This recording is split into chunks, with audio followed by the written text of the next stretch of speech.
For my entrepreneur project, I decided to interview Mr. Floyd Thomas. He has two sons at LHS, Michael and Zach. He's owned an extensive list of companies, ranging from a lawn mowing business to a paint manufacturing firm. He believes that the keys to running a successful business are setting high goals, working hard, and hiring great people. I'm Jared Gray, and this is my entrepreneur, Mr. Floyd Thomas, and he's going to talk about what it's like to be an entrepreneur. What are the greatest benefits that one faces as an entrepreneur? Oh, that would be the satisfaction of achievement.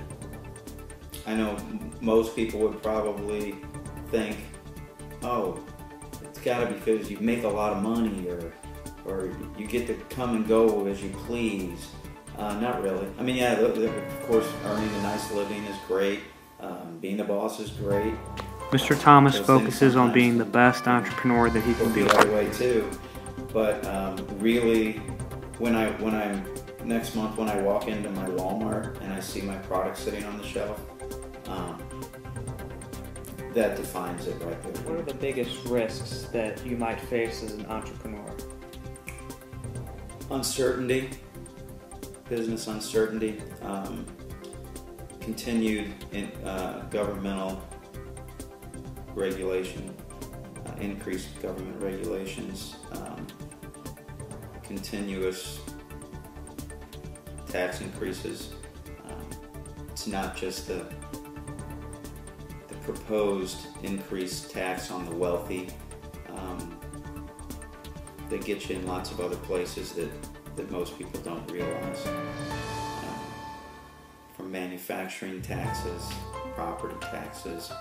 If I buy a computer, I pay tax on it. If I buy a desk, I pay tax on it every single year. There's so much of that it's very difficult to be profitable as a small business, as an entrepreneur. You provide a worst case scenario. Absolutely. I live with it every single day. Every day that I'm awake or I'm asleep, 7 days a week, 24 hours a day. And that is that any entrepreneur who has business loans has to personally guarantee those loans, which means my wife and I both sign personal guarantees that say that if my business fails or I'm unable to pay those loans off in any way, I lose everything.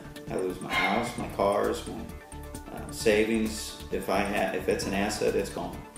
And that's scary.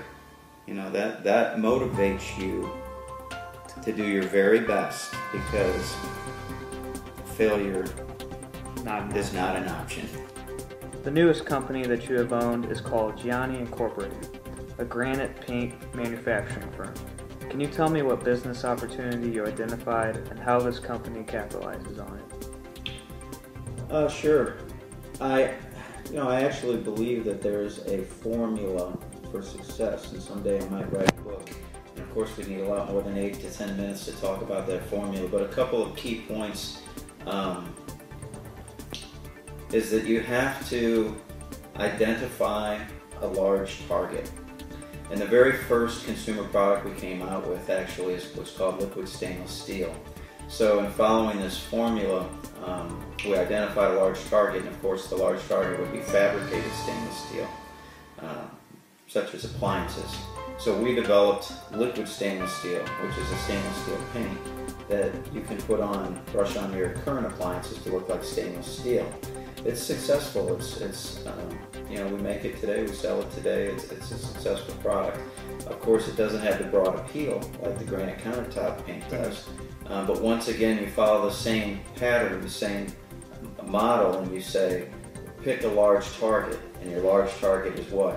It's granite countertops, right? Mm-hmm. Everybody wants them. Very few can afford them, or few want to shell out the money to get them, even if they can't afford them. Mm-hmm. So we came out with granite countertop paint.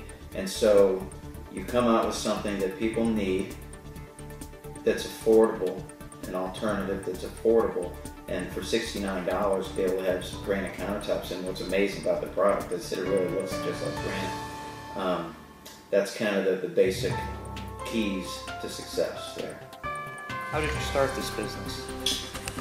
Well, I had an advantage. You know, I already owned an industrial chemical company. What we do is we manufacture the raw materials that we're making paint. So I already had a 435,000 square foot facility. I had research and development laboratories. I had chemists on staff. I had you know, almost 50 employees already working for me. So the infrastructure was in place to start another business, and I funded it with my current company, with Eagle. I had an established line of credit, so that gave me a big advantage. And then, of course, when it became successful, that was kind of gravy, so to speak. And now it's really become the focus of of everything that we do, because we believe that's the future of the company. It's the one thing that we do that we can be the best in the world at, and that's our goal, is to be the best countertop paint company in the world. And we're on our way. We're actually going to be in Walmart in October, and then we're going to be in Lowe's in January. So we're working hard, and we're pretty excited about it. Yeah, those are lofty goals right there. But during the process of hiring new employees, what are the requirements or qualities that you look for? Positive, upbeat attitude, honesty, integrity, character, reasonably intelligent. I don't really worry too much about whether you had an A or a B in a particular subject when you were in college. We can always teach you how to do a job, but we can't teach you to be honest. We can't teach you to have a positive attitude. So that those things are absolutely critical, and that's what I look for. What are the essential keys to running a successful business? Goals. Clearly defined, written down goals. Obviously, how can you hit a target you do not have? Already touched on that. People. Hire great people. You'd be amazed how much money great people can make for you. One of the things I believe very strongly in is creating a team environment. Everything is about team. You know, I played a lot of sports like you do when I was young, and the concept of teamwork was instilled in me at a young age, and I believe wholeheartedly that you have to create a team environment. You also have to be active in your business. I can say that the hair salon and tan salon were not extremely successful for me. I didn't lose money, but I didn't really make a lot of money because I was working in a full-time job, so I couldn't be active in those businesses. And then the last thing is you have to work very, very hard. Do you think everybody is fit for the entrepreneurial path? Well, Mr. Thomas says that only people with creativity and independence are fit to be entrepreneurs. You know, it's scary, and it's a lot of hard work, and to know that you could literally be homeless tomorrow, that can weigh on you. You know, I mean, there's nights I don't get much sleep when I'm, you know, in a lot of debt and business isn't going well and having problems with employees or whatever the case might be.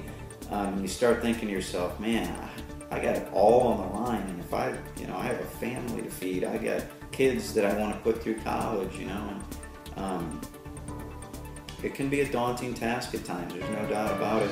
So it's definitely not for everyone, but I can't imagine not